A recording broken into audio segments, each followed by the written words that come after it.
Hello friends, कैसे हैं आप सभी? आई होप आप सभी स्वस्थ होंगे। तो मैं सुरेखा आज फिर हाजिर हूँ बहुत ही टेस्टी रेसिपी के साथ। तो होली आने वाली है और हमने अपनी गुजिया भी तैयार कर ली है, क्योंकि दिल्ली में तो गुजिया के बिना होली मनाना इम्पॉसिबल है।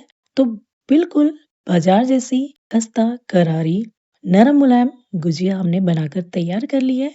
आप भी इसी तरह घर पर गुजिया बना सकते हैं। तो रेसिपी को पूरा देखिए स्टेप बाय स्टेप, और इस रेसिपी को घर पर ज़रूर ट्राई करिए। और मेरा वीडियो अगर अच्छा लगे, रेसिपी पसंद आए, तो वीडियो को एक लाइक ज़रूर करें और मेरे चैनल को सब्सक्राइब ज़रूर कर दें। और आप सभी को मेरी तरफ से होली की बहुत-बहुत शुभकामनाएँ।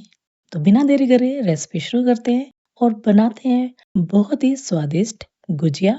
तो गुजिया बनाने के लिए यहाँ पर मैंने एक बड़े से बर्तन में लिया है आधा किलो मैदा। 1 से 2 चुटकी डाला है इसमें नमक, और साथ ही डाला है आधा चम्मच के करीब बेकिंग पाउडर, बेकिंग सोडा नहीं, बेकिंग पाउडर।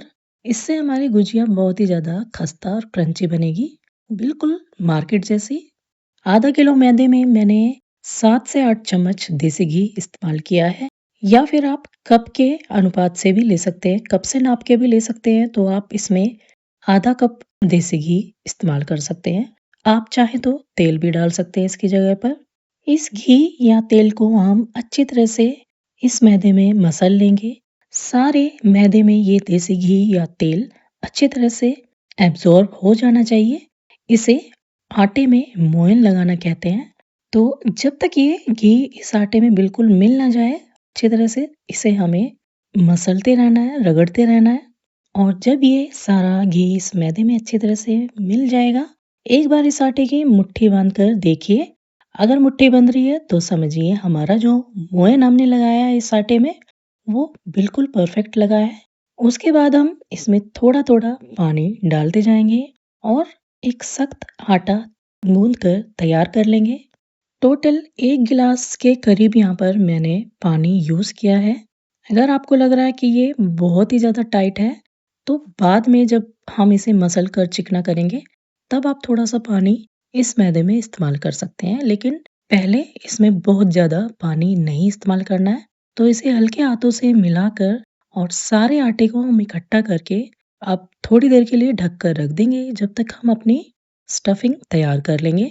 सिर्फ 5 से 10 मिनट के लिए इसे हम ढककर रेस्ट करने देंगे। आप चाहें तो बिना बेकिंग पाउडर के भी गुजिया तैयार कर सकते हैं। मैंने भी कई वीडियो अपलोड किए हैं जिनमें मैंने बिना बेकिंग पाउडर की गुजिया बनाई है। लेकिन बेकिंग पाउडर डालने से हमारी गुजिया जब हम तलते हैं तो वो फूलती है, और फूलने के बाद उसकी एक-एक लेयर अच्छी तरह से फ्राई होती है, जिससे वो बहुत ही खस्ता और करारी बनती है, बिल्कुल जैसे हलवाई बनाते हैं। तो आपकी मर्ज़ी है, आप डालिए या ना डालिए। तो स्टफिंग के लिए यहाँ पर मैंने 250 से 300 ग्राम मावा लिया है, यानी कि खोया। इसमें मैं डाल दूँ थोड़ा-सा गुड़, 100 ग्राम के करीब गुड़ मैंने इस्तेमाल किया है। साथ ही कुछ कटे हुए ड्राई फ्रूट्स आप अपनी पसंद के डाल दीजिए। काजू, किशमिश, बादाम, जो भी आपकी इच्छा हो वो। और साथ ही डालेंगे बहुत ज़रूरी ड्राई फ्रूट, वो है कोकोनट, ड्राई कोकोनट डेसिकेटेड। ये बहुत ही अच्छा लगता है गुजिया में। तो 5-6 चम्मच भर के मैंने ये ड्राई कोकोनट लिया है। इसी के साथ डाल रही हूँ थोड़ा-सा इलायची पाउडर, 1 चौथाई चम्मच, और इसी के साथ डाल रही हूँ 1 से 2 मुट्ठी किशमिश। इसका टेस्ट भी बहुत अच्छा लगता है गुजिया में। तो अब इन सारी चीज़ों को इस मावे में और गुड़ में अच्छी तरह से मिक्स कर लेंगे। बिल्कुल नरम मुलायम स्टफिंग तैयार करेंगे। सूजी का इस्तेमाल नहीं किया है, मुझे पसंद नहीं है सूजी की गुजिया। अगर आपको सूजी डालनी है तो थोड़ी-सी 2 से 3 चम्मच देसी घी में आप सूजी को भून के और ये सारी चीज़ उस सूजी में डालकर भी मिक्स कर सकते हैं। मुझे मावे की गुजिया ज़्यादा अच्छी लगती है बिना सूजी की। एक बार ये नरम मुलायम मावे की गुजिया बनाकर देखिए, बहुत ही टेस्टी लगती है। और सूजी का बहुत ज़्यादा डर भी होता है गुजिया से बाहर निकलने का, गुजिया गुजिया फटने का चांस होता है जब हम सूजी डालते हैं। लेकिन मावा नरम होता है, तो मावा भर के जब आप गुजिया बनाते हैं, तो ये बहुत ही कम चांस होता है कि आपकी गुजिया फटेगी। तो मैं बिल्कुल नहीं बनाने वाली हूँ इस बार सूजी की गुजिया, मैं मावे से ही बना रही हूँ। और ये बहुत ही टेस्टी बनकर तैयार हुई थी। और इस आटे को हमें थोड़ी-सी मेहनत करके इसे मसल-मसल कर बिल्कुल चिकना करना है ताकि हमारी जो गुजिया की पूरी हम बेलेंगे वो बिल्कुल चिकनी बेली जाए और इस पूरी में से स्टफिंग बाहर ना निकले। तो इसका आटे का चिकना होना बहुत ज़रूरी है। तो इसे मसल मसल कर चिकना करने के बाद हम समान आकार की लोइयाँ तोड़कर तैयार कर लेंगे। जिस साइज़ की हम पूरियाँ बनाते हैं बिल्कुल उसी साइज़ की इससे छोटी-छोटी लोइयाँ तोड़कर तैयार कर लेंगे। तो हमारी स्टफिंग भी तैयार है और हमने अपनी पूरियों के लिए, अपनी गुजिया के लिए लोइयाँ भी तोड़कर तैयार कर ली हैं।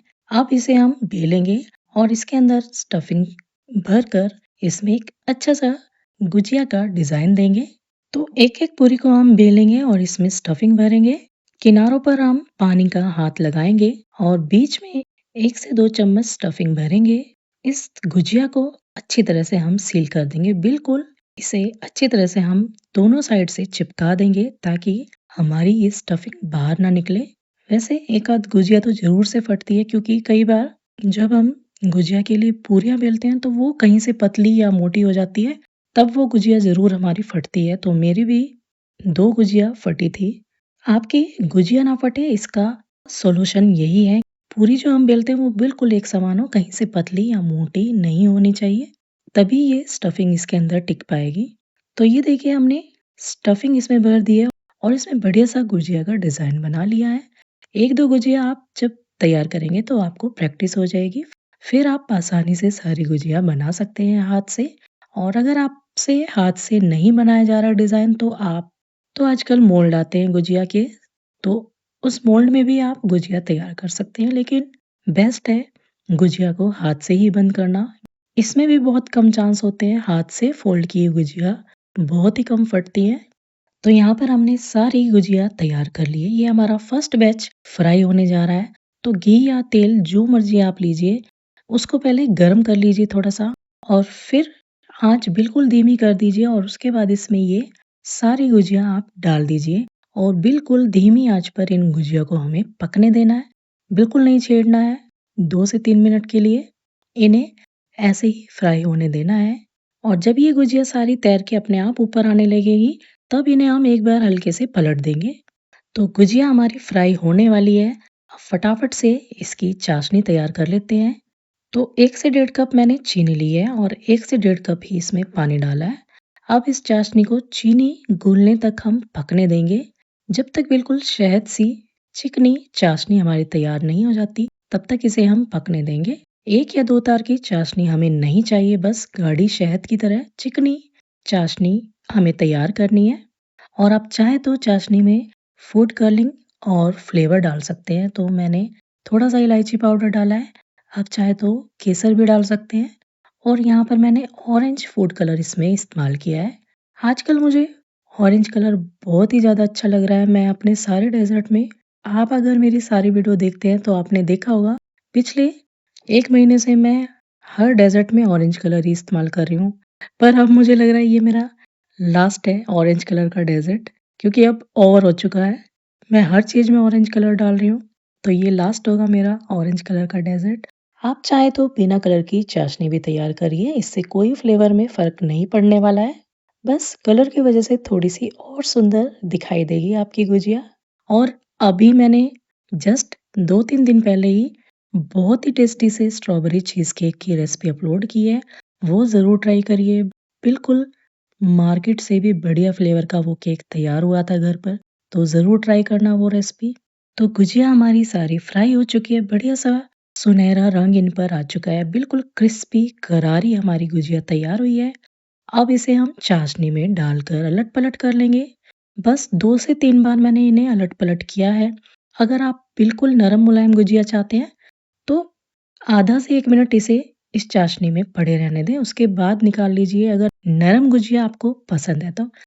उसके बाद इस पर हम डाल देंगे पिस्ता की कतरन, आप चाहे तो केसर के धागे भी लगा सकते हैं इसके ऊपर। तो बहुत ही खस्ता करारी गुजिया यहाँ पर हमारी तैयार है। मैं तोड़ के दिखाती हूँ आपको। बाहर से बहुत ही क्रंची है और अंदर से नरम मुलायम फूली-फूली गुजिया क्योंकि इसमें हमने बेकिंग पाउडर डाला था तो अंदर की जो लेयर है वो एकदम से फूल कर क्रिस्पी हुई है। तो स्टेप बाय स्टेप जैसे मैंने बताया है, जितना इंग्रीडिएंट मैंने यूज़ किया है, उतना ही आप यूज़ करें, तो आपकी गुजिया भी बहुत ही खस्ता करारी टेस्टी बनेगी और बहुत ही सैटिस्फैक्शन फ़ील होता है जब हम अपने घर के लिए, अपनी फैमिली के लिए अपने हाथों से बढ़िया रेसिपी तैयार करते हैं, बढ़िया मिठाई तैयार करते हैं त्योहार पे तो। पुराने ज़माने में कोई हलवाई से मिठाई नहीं लाता था।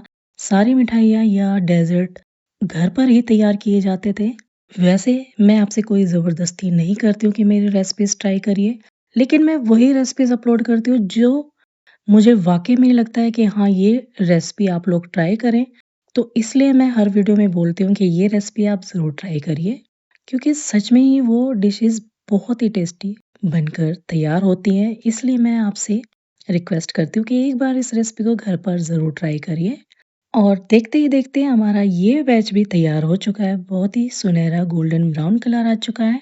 तो आप भी इसी तरह गुजिया बनाइए इस होली पे घर पे।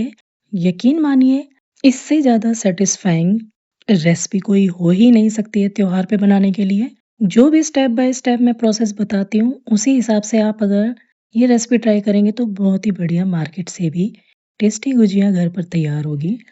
तो आप भी ज़रूर ट्राई करना ये रेसिपी और मैं चलती हूँ और एक बार फिर हाज़िर होंगी बहुत ही टेस्टी रेसिपी के साथ।